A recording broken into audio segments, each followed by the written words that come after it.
a world today where we are going for more and more extreme forms of energy every day. Instead of making the smart decision, which is to switch over from fossil fuels to renewable energy. What do you hope to happen at the UN Climate Summit coming up? I really hope that bold steps are taken to reduce our carbon footprint now, and I hope that bold steps are taken to really work on these renewable energies and make sure that they are usable. Like algae fuel is one thing that I feel really passionately about.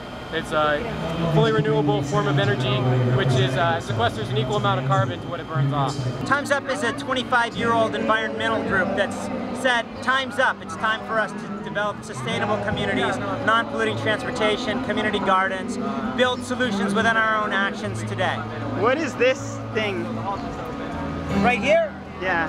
This is our sound bike, which brings the revolution. The sound bike brings the revolution to everyday life. It helps make activism fun and sustainable and get people to join the movement. We think non-polluting transportation is something that can be part of everybody's lives every single day. We can all reduce global warming within our actions every single day. This action is about celebrating renewable, sustainable alternatives, about moving away from fossil fuels, getting on alternative forms of transportation like bikes and skates and rollerblades, and putting out the call to show that we're ready to be the kind of change that we're trying to create, the change that we want to see. And to show people all over the world, like we can see on these screens, people are showing up on bicycles, doing all sorts of different creative actions on bicycles. All around the world, you mean?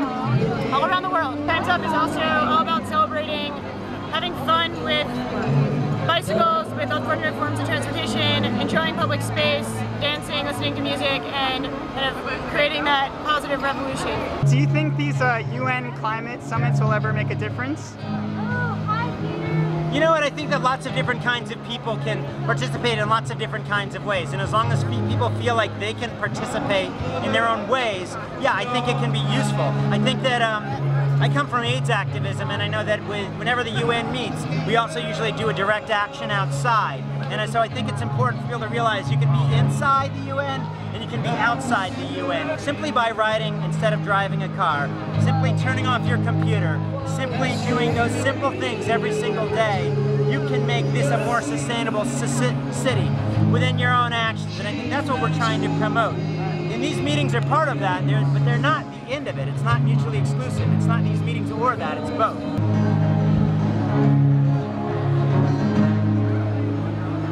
I came here to represent the planet and the people living on this planet who want to make a change.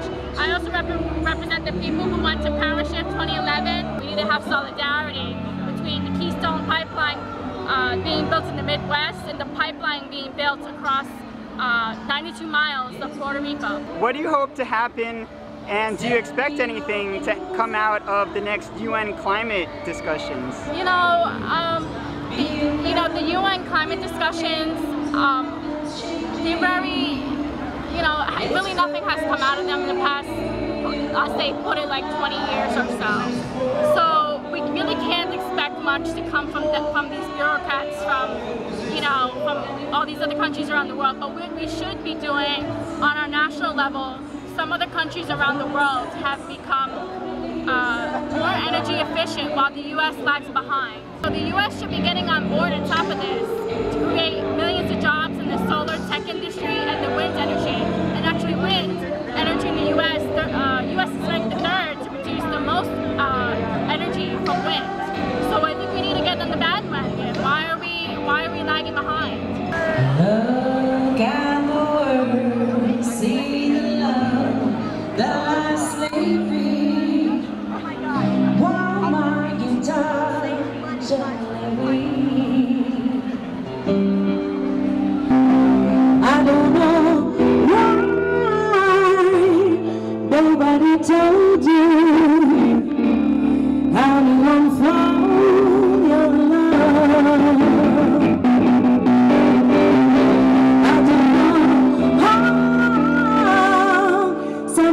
Showed you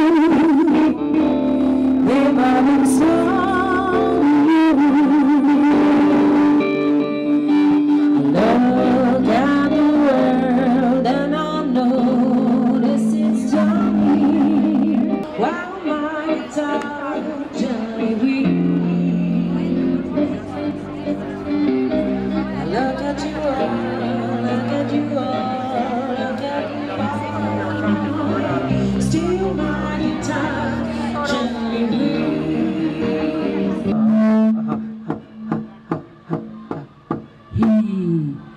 My name is Sarah James. I'm from Arctic Village. It's way up north. It's like 110 miles northeast of Arctic Circle. So it's inland in Alaska, northeast. We're Caribou people. We're Gutchen people. We always lived there.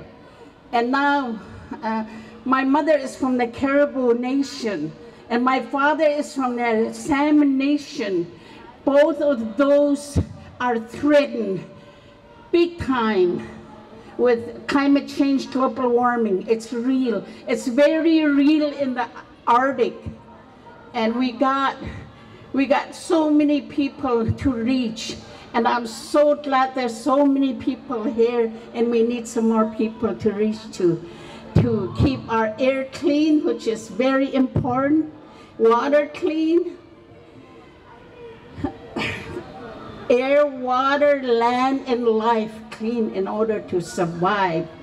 Primero saludando a nombre de nuestra Pachamama. First, I greet you in the name of Mother Earth. Nada más que queremos dejar unos pocos mensajes cada uno de los pueblos que estamos aquí presentes. On behalf of the indigenous peoples here today, I'd like to share a few messages with you.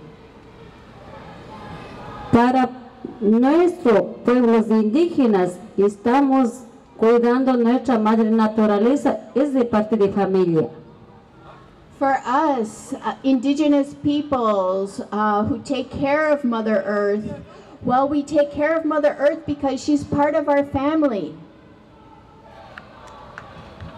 ¿Cuáles son nuestras madres naturaleza? Que es parte de familia, es nuestra madre tierra, madre agua, padre sol, madre viento.